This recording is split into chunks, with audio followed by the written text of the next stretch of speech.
Спасибо. Слово для выступления предоставляется представителю Генеральной прокуратуры Байдулдаеву Куанбеку Курманбековичу.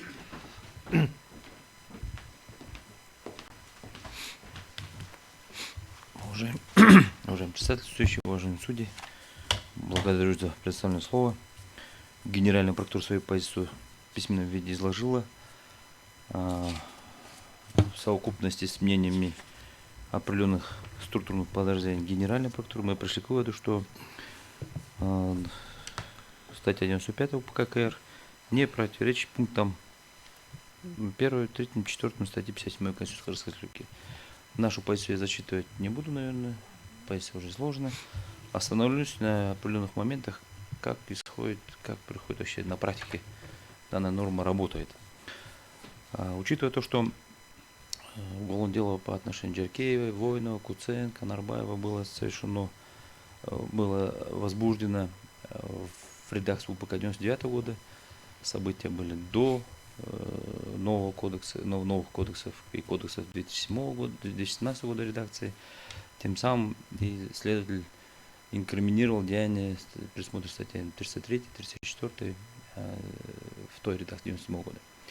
Следует отметить то, что деяния Джеркеева, деяния Куценко, Воинова, Нарбаева были оценены в совокупности, то есть как соучастие в совершении преступления. Это нужно обратить большое внимание. Все деяния инкриминированы через статью 30 Уголовного кодекса в той редакции. То есть для каждого обвиняемого была определена роль. Какая роль была, какой вид и какие деяния были совершены с их стороны. Тем самым, я так считаю, я полагаю, что суд, почему и акцентировал внимание в своем судебном акте, суд первой инстанции от 5 декабря, почему преюдициальность была применена в той мере, что была сделана ссылка на их показания. Верно, представляющей стороне был задан вопрос, были ли иные доказательства. Конечно, были иные доказательства. Следователь при предъявлении обвинения основывается на достаточных данных, дающих основания для предъявления обвинения, и при составлении обвинительного заключения на тот период, сейчас обвинительный акт составляется, следователь в совокупности все доказательства собирает, не только показания свидетелей, либо иных обвиняемых, иных участников уголовного процесса, но и другие доказательства, которые предусматривает Уголовно-процессуальный кодекс.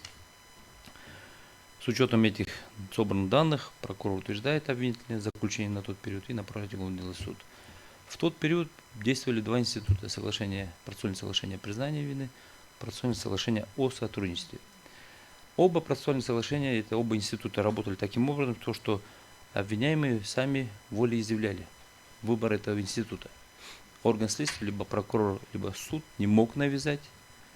Тем самым при выборе этих двух институтов, после предания уголовного дела суду, обвиняемые, конечно, на тот период подсудимые, сейчас в подсудимом институте нету такого статуса, обвиняемые могли отказаться от этих институтов и пройти процедуру судебного рассмотрения на общих принципах.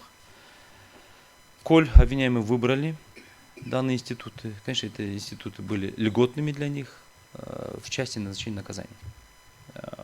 Предусмотрена санкция той нормы, которой им было инкриминируемое деяние. Институт был выбран, суд принял упрощенную процедуру рассмотрения судом дела и назначено соответствующее наказание. В действительности эти институты были заложены в Уголовно-процессуальном кодексе, эти институты были оправданы в коей мере. Конечно, соглашение о сотрудничестве, возможно, не было оправдано, тем самым в действующей редакции был этот институт исключен, но следует отметить, что в УПК 2017 года понятие преюдиции имело место быть. Статья 97, ныне статья 95 в редакции 2021 года. В части 1 этой статьи определен порядок, в каких случаях суд применяет преюдицию, и право лица обвиняемого в последующем не ограничивает, то есть его обжалование, либо в апелляционном кассационном порядке, либо, конечно, по вновь открывшимся обстоятельствам, либо по новым обстоятельствам.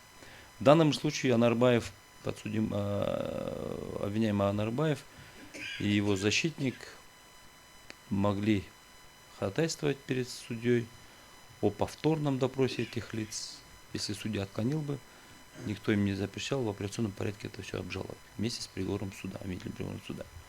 Тем самым мы полагаем, что это и не предмет бы рассмотрения Конституционного суде заседания. Относительно судебная практика, конечно, здесь она правильно идет. Органы прокуратуры, как участвующий гособвинитель, мы полагаем, что нету проблем судебной практики. Преюдиция определена и расписана четко. Возможно, где-то правовом регулировании, либо правоопределенности в части 1 статьи 95.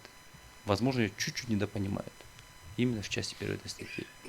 Но институт работает, суд, авторитет суда основывается на справедливом и законном решении суда. И общество должно воспринимать это решение. Эти институты, государственные институты функционируют, и тем самым мы не можем ставить под сомнение авторитет суда. Тем самым мы полагаем, что доводы, приводимые обращающей стороной, его представителям, неуместны в данном случае. Спасибо. Если есть вопросы, я готов ответить.